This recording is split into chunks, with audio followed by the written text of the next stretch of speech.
धरती लोक पर कृष्ण जन्माष्टमी की धूम मची हुई थी। जहाँ देखो वहाँ जगह जगह हर घर हर मंदिर सजा हुआ था। भगवान श्री कृष्ण के जन्मोत्सव के लिए सभी अपनी तरफ से तैयारी कर रहे थे। ये नजारा गोलोक में विराजे श्री भगवान कृष्ण और राधा मैया देखकर अति प्रसन्न हो रहे थे। तभी श्री कृष्ण ने अपने मोर पंख को ठीक किया, कमर में बांसुरी को कसा और मुकुट पहनकर तैयार हो गए। कान्हा, कहाँ चल दिए इतना सज संवर कर? अरे राधा, आज मेरा जन्मदिन है। धरतीवासी मेरे जन्म उत्सव को इतनी धूमधाम से मनाते हैं। मन में विचार आ रहा है आज अपने भक्तों की परीक्षा ली जाए, इसलिए धरती लोक में भ्रमण के लिए जा रहा हूँ। अच्छा, फिर तो मैं भी तुम्हारे साथ चलूंगी। तुम्हारे बिना तो मैं अधूरा हूँ राधे। भला तुम्हारे बिना मैं कैसे जा सकता हूँ? चलो, अब तुम भी तैयार हो जाओ। कान्हा, तुम्हें ज्ञात है जन्माष्टमी पर भक्त तुम्हें छोटे बालक के रूप में पूजते हैं, इसलिए इस रूप में नहीं, हम छोटे बच्चों के रूप में जाएंगे। ये भी उत्तम रहेगा। राधा कृष्ण दोनों धरती लोक पर जाने ही लगे कि तभी कृष्ण के सारे सखा वहाँ आ गए। अरे वाह कान्हा, तुम्हारे जन्मदिन का आयोजन और तुम अकेले अकेले ही जा रहे हो। आज तो खीर पूड़ी पकवान मिलेंगे, हम भी तुम्हारे साथ चलेंगे। अब तो तुम सबको भी ले जाना ही पड़ेगा। ठीक है, चलो तुम सब भी मेरे जन्मोत्सव का आनंद लेने चलो। राधा कृष्ण और सभी सखा छोटे छोटे बच्चों के रूप में आ जाते हैं और धरती लोक में पहुंचते हैं। घूमते घूमते वे सब एक गांव में पहुंचते हैं। वहां पर सब जगह जन्माष्टमी की धूम थी। कन्हैया, मुझे तो बहुत जोरों की भूख लगी है, चलो न कहीं चलकर कुछ खाते हैं। हाँ, राधा बिल्कुल ठीक कह रही है। चलो ना कान्हा, सब मिलकर कहीं बढ़िया बढ़िया पकवान खाते हैं। मन तो मेरा भी हो रहा है। चलो, वो सामने उस घर में चलते हैं। वहां लग रहा है बढ़िया बढ़िया जन्माष्टमी की सजावट हो रही है।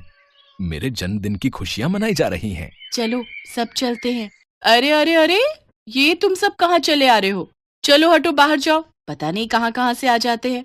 मैं भगवान कृष्ण के भोग की तैयारी कर रही हूँ। तुम लोग क्यों आए हो? हमें बहुत जोरों की भूख लगी है, कुछ खाने को दे दो। वाह, यहाँ तो पूड़ी हलवा सब्जी खीर, यहाँ तो बहुत कुछ है। अरे क्या बात है सुशीला, आरती का समय हो रहा है, अंदर आओ। बाहर क्यों खड़ी हो? हाँ हाँ, आ रही हूँ। दरवाजा बंद कर दूं? चलो बच्चों, यहाँ से जाओ। कान्हा, इन्होंने तो द्वार बंद कर लिया। अब हम क्या करें? हम सबको बहुत जोरों की भूख लग रही है। ये कैसी बात हुई? तुम्हारा ही जन्मदिन मना रहे हैं और तुम्हें ही कुछ खाने को नहीं दिया।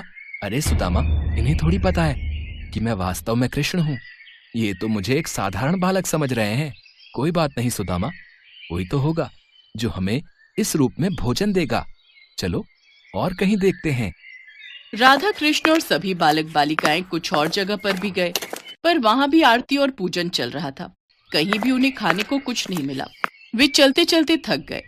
मानव शरीर धारण किया है तो इतनी भूख तो सहन करनी ही होगी। बस एक आखिरी द्वार और खटखटाते हैं। अगर यहाँ नहीं मिला तो हम वापस गोलोक चले जाएंगे। ठीक है कान्हा, चलो इस घर में ही चलते हैं। थोड़ी और खीर दे। तुझे जब पता था कि मंदिर में खीर का प्रसाद बट रहा है तो तू थोड़ा ज्यादा नहीं ला सकती थी? माँ जी, मंदिर में बहुत भीड़ थी, बड़ी मुश्किल से नंबर आया तो मैं बस ये थोड़ा बहुत ही प्रसाद ला पाई। अरे अम्मा, खा लो ना। वैसे भी खीर खाए कितना समय हो गया। मजदूरी करते करते हाथों में छाले पड़ गए हैं। हमारी तो ऐसी किस्मत ही नहीं कि हम रोजाना ऐसी खीर पकवान खा सके। हाँ हाँ बेटा, ये ले, तू और ले ले। थोड़ा प्रसाद बचा है, मैं खा लेती हूँ। माँ, हमें बहुत भूख लगी है, कुछ खाने को दे दो। ये लो, पहले ही थोड़ी बहुत खीर है, उसमें से भी ये बच्चे भी मांगने आ गए। कुछ नहीं है यहाँ, चलो जाओ यहाँ से। रुको माँ, मैं दरवाजा बंद करके आता हूँ। सुनिए, आज जन्माष्टमी का त्योहार है, भगवान कृष्ण का जन्मदिन। ये बच्चे उन्हीं के रूप में लगता है झांकी लेकर निकले हैं। हो सकता है इन्हें रास्ते में भूख लगाई हो। थोड़ी सी खीर है मेरे पास, इन्हें दे देती हूँ। ऐसे द्वार पर आए बच्चों को भूखा भेजना मुझे ठीक नहीं लग रहा। माँ ये लो, तुम मेरी खीर भी इसमें से ले लो, मुझे इतनी सारी नहीं खानी। माँ, मेरे में से भी ले लो। अगर तुम अपनी दे दोगी तो तुम क्या खाओगी? राधा, इन बच्चों में अपनी माँ के प्रति कितना प्रेम है, हमें इनके लिए कुछ करना चाहिए। हाँ कान्हा, देखो तो, इन्होंने अपनी सारी खीर हमें परोस दी। कैसे पागल हो तुम तीनों।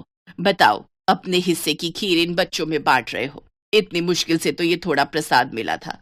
अब तुम दोनों बच्चे कान खोलकर सुन लो, मैं अपनी खीर में से एक भी निवाला नहीं दूंगी। ये लो बच्चों, ज्यादा तो नहीं, थोड़ी थोड़ी खीर है, ये खा लो। बस इतनी सी खीर? इससे तो हमारा चींटी जैसा पेट भी नहीं भरेगा। एक काम करो, थोड़ी और खीर ले आओ। दादी, थोड़ी सी अपने में से दे दो ना। आज वैसे भी भगवान कृष्ण का जन्मदिन है, हमने भी तो नहीं खाई ना, हमने भी इनको दे दी। अब क्या करूं, तुम लोग इतना जोर दे रहे हो तो ये लो, थोड़ी सी मेरे में से भी दे दो। सावित्री, ये ले, थोड़ी मेरे से भी ले ले, फिर बोलेगी मैं अकेले अकेले खा गया। सावित्री के परिवार के लोगों की ऐसी सोच देखकर राधा कृष्ण मन ही मन बात करने लगे। कान्हा, यह तो बहुत थोड़ी खीर है, कुछ करो, इन सबको भी तो खीर खाने का मन है। अगर हम ये सारी खीर खा जाएंगे तो ये लोग क्या खाएंगे? चिंता मत करो राधे, इस परिवार के सदस्य भूखे नहीं रहेंगे। हमने यहाँ खीर खाई है, और मेरे जन्मदिन के उत्सव पर ये खीर ना खाएं, ऐसा हो ही नहीं सकता। बताओ, इतने मन से मैं खीर खा रही थी, सारी इन बच्चों को दे रही है, क्या कर सकते हैं। दादी, खीर खाओगे? देख, मजाक उड़ा रहे हैं बच्चे, और दे खीर। अरे जब तुम्हें दे दी सारी खाने के लिए तो हम क्या खाएंगे, खाली बर्तन? दादी, आज कान्हा का जन्मदिन है। कान्हा को जब आप अपने हिस्से की खीर दे सकते हो, तो कान्हा क्यों नहीं दे सकता? अभी रुको, मैं आपको ढेर सारी खीर देता हूँ, फिर आप भी खाओ और पड़ोसियों को भी खिलाओ। माँ जाओ, घर में जितने भी बर्तन हैं वो सब। बहू, अब छोटे बच्चे मजाक करने में बाज नहीं आएंगे। वैसे ही मुझे इन सब पर बहुत गुस्सा आ रहा है। सिर्फ तेरे कारण चुप हूं, वरना मैं इन्हें कब का भगा देती। ये लो बच्चों, पता नहीं आज तुम सब क्या खेल खेल रहे हो। देखती जाओ माँ, आओ बच्चों, तुम भी देखो। फिर क्या था, सावित्री बर्तन रखती जाती और कृष्ण जी उसमें खीर भरते जाते। देखते ही देखते सारे बर्तन खीर से भर गए। ये चमत्कार देखकर सब लोग दंग रह गए।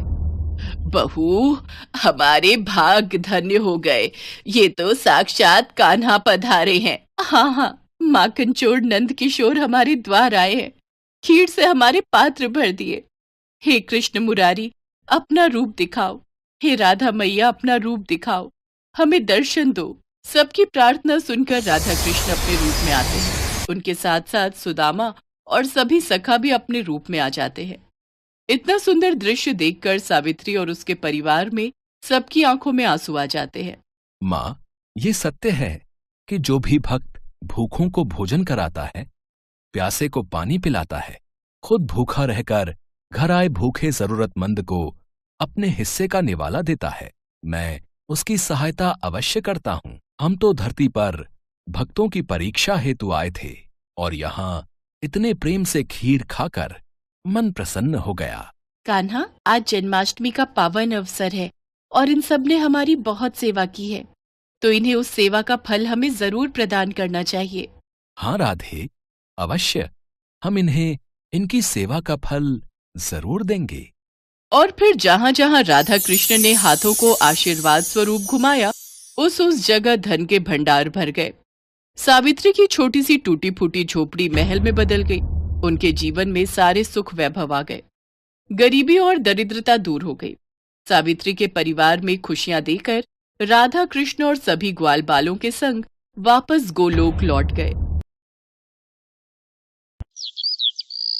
एक बार भगवान शंकर तपस्या से उठे तो माँ पार्वती उनके पास आई और बोली, स्वामी, आप सारा दिन पर्वत पर बैठे रहते हो और मैं सारा दिन घर का कामकाज करती हूँ, भूखी प्यासी बैठी रहती हूँ। आप कुछ नहीं कमाते हो, मैं क्या खाऊं, क्या बच्चों को खिलाऊं? आपने कभी इस ओर ध्यान भी दिया कि परिवार कैसे चलेगा? माँ पार्वती की बातें भगवान शंकर ध्यान से सुन रहे थे। आप मेरी एक बात मानोगे स्वामी? मैंने तुम्हारे साथ फेरे लेते हुए 7 वचन निभाने का वादा किया था। तुम कहो तो मैं तुम्हारी बात अवश्य मानूंगा। तो फिर ठीक है, एक काम करो, आप वृंदावन चले जाओ। एक आपका अपना नंदी बैल तो है ही, और एक बैल आपका वहाँ कन्हैया से मांग लेना। कन्हैया के खेत हैं, आप वहाँ पर खेती करना और जो फसल उगे उसे ले आना, कुछ तो काम चलेगा। लेकिन एक बात का ध्यान रहे स्वामी, आप वहाँ जाकर कन्हैया से कहना कि आप खेती ऊपर की लोगे और नीचे का हिस्सा कन्हैया को देना। ठीक है देवी पार्वती, मैं अभी नंदी बैल पर बैठकर वृंदावन जाता हूँ। इसके पश्चात भगवान शंकर अपने बैल नंदी पर बैठ गए और कन्हैया जी के पास जाने लगे। रास्ते में नंदी बैल उनसे बोला, प्रभु हम जा तो रहे हैं, लेकिन ये कन्हैया बहुत चालाक हैं, बहुत तेज हैं। कोई नहीं, जो होगा सो देखा जाएगा। मैंने पार्वती को वचन दिया है कि अब मैं खेती करके ही लौटूंगा। और फिर इसके पश्चात शंकर जी अपने बैल नंदी के साथ कृष्ण जी के द्वार पहुँचे और अपना शंख बजाने लगे। शंख की आवाज सुनकर कृष्ण जी द्वार खोलते हैं तो उनके सामने भगवान शंकर खड़े थे। कृष्ण जी भगवान शंकर को प्रणाम करते हैं। भोलेनाथ आप आइए, भीतर पधारिए। अचानक कैसे आना हुआ? मुझे संदेशा भेज देते, मैं आपसे मिलने आ जाता। कन्हैया मेरा एक काम है जो केवल तुम ही कर सकते हो। हाँ हाँ बताइए, मैं आपकी किस प्रकार सहायता कर सकता हूँ? मुझे आपके खेतों पर खेती करनी है। एक बैल मेरे पास है और एक बैल आप अपना दे दो और अपने खेत पर मुझे खेती करने के लिए दे दो। क्यों मैया, आपका क्या विचार है? भगवान शंकर हमारे खेतों पर खेती करना चाहते हैं। हाँ तो कोई बात नहीं, अच्छी बात है, हमें भी बनी बनाई फसल मिल जाएगी। पर मेरी एक शर्त है, खेती में आप जो भी मुझे बोने को कहोगे वो मैं बो दूंगा, पर खेती का ऊपरी हिस्सा मैं रखूंगा। तो आप बताओ मैं क्या बो दूं? ठीक है, मुझे मंजूर है। एक काम करो, आप ना आलू बो दो। ठीक है, फिर मैं फसल तैयार होने के बाद ही आपसे मिलूंगा। इसके बाद शंकर जी बैलों को लेकर खेती करने चले गए। उन्होंने खूब मेहनत से खेती की और आलू उगाए। कुछ दिनों में आलू की फसल पककर तैयार हो गई। शर्त के मुताबिक शंकर जी और नंदी ने मिलकर आलू के ऊपर की फसल, आलू के पत्ते काटे और गठरी में भरकर कैलाश ले गए। शंकर जी ने बहुत खुशी से पार्वती मैया को वो गठरी दी। पार्वती मैया ने जब गठरी को खोलकर देखा तो वो हैरान हो गई। उस गठरी में तो पत्ते ही पत्ते थे। प्रभु आप ये क्या उठा लाए हो? खेती कहाँ है जो आपने की थी? पार्वती मैंने तो वैसा ही किया जैसा तुमने मुझसे कहा। मैंने ऊपर की खेती का हिस्सा लिया और कैलाश लौट आया। मुझे कुछ नहीं पता प्रभु, अब मैं इन पत्तों का क्या करूं? ये पत्ते किसी काम के नहीं हैं। अब आप दोबारा जाओ और दोबारा खेती करके लाओ। और हाँ, अब की बार आप नीचे की खेती मांगना। एक बार फिर भगवान शंकर नंदी के साथ वृंदावन जाने लगे। रास्ते में नंदी ने उन्हें फिर समझाया कि कान्हा बहुत चतुर है, तो आप सावधान रहना। शंकर जी ने फिर से वही कहा कि जो होगा देखा जाएगा। कन्हैया मुझे आपके बैल और खेत फिर से चाहिए। मुझे एक बार फिर खेती करनी है, पर इस बार मेरी शर्त ये है कि मैं खेती नीचे की लूंगा, ऊपर की आप रखना। बताओ मैं क्या बो दूं? ठीक है फिर तो आप बाजरा बो दो। कृष्ण जी के कहने पर शंकर जी ने बाजरा बो दिया और खेती की। उसकी अच्छे से रखवाली की और कुछ ही समय में बहुत अच्छी बाजरे की फसल उगाई। शंकर जी बाजरे के नीचे की डंडियां तोड़कर कैलाश ले गए और ऊपर का बाजरा सारा कृष्ण जी और यशोदा मैया घर ले गए। कैलाश पहुंचकर जब शंकर जी ने माता पार्वती को बाजरे के नीचे की डंडियों से भरी गठरी दिखाई तो वो फिर से क्रोधित हो गई।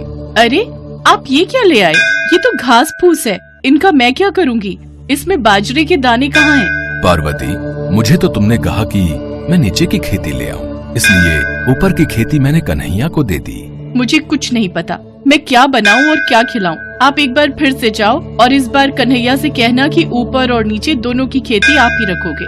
ठीक है पार्वती, जैसा तुम कहो, मैं फिर से जाता हूँ। चलो नंदी। शंकर जी कन्हैया के द्वार पर पहुँचे और उनसे फिर से खेती करने के लिए कहा। कन्हैया इस बार ऊपर और नीचे दोनों की खेती मैं ही लूंगा। बताओ मुझे क्या बोना है? ठीक है, इसमें मुझे कोई आपत्ति नहीं है। आप इस बार मक्का बोलो। इस बार आप ऊपर और नीचे की खेती ले लेना और जो बचेगा वो मैं रख लूंगा। शंकर जी फिर से खेती करने लगे। कुछ ही समय में मक्का की बहुत अच्छी फसल उगाई।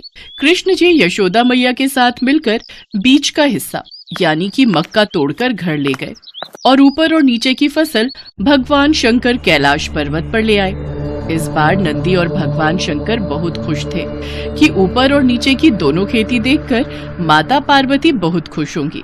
पर जैसे ही उन्होंने माँ पार्वती को खेती की गठरी पकड़ाई, जिसे देखकर माँ पार्वती अपना सिर पकड़कर बैठ गई। अरे ऊपर और नीचे की फसल तो ले आए, पर इसमें भुट्टा कहाँ है? पार्वती तुमने ही तो कहा था कि ऊपर की और नीचे की खेती लेकर आऊं, इसलिए मैं ऊपर और नीचे की खेती ही तो लेकर आया हूँ। अब मैं भोला भाला जैसा तुमने मुझसे कहा मैंने वैसा ही किया। तभी कृष्ण जी आते हैं। माँ पार्वती भोलेनाथ बिल्कुल उचित कह रहे हैं। भोलेनाथ को तभी तो भक्त भोले बाबा कहते हैं। भोलेनाथ तो भाव के भूखे हैं, प्रेम से जो भी इनको कुछ भी अर्पित करता है वे ग्रहण कर लेते हैं। आप धन्य है भोलेनाथ। माँ पार्वती, भोलेनाथ के द्वारा की हुई खेती मैं ले आया हूँ, इसे स्वीकार कीजिए। माँ पार्वती देखती हैं कि भगवान भोलेनाथ ने तो बहुत ही बढ़िया खेती करके आलू, बाजरा और मक्का उगाया था। वो खुशी से फूली नहीं समाती। कुछ भी कहिए स्वामी, पर आपने नंदी और कान्हा के बैलों के साथ मिलकर बहुत बढ़िया खेती की।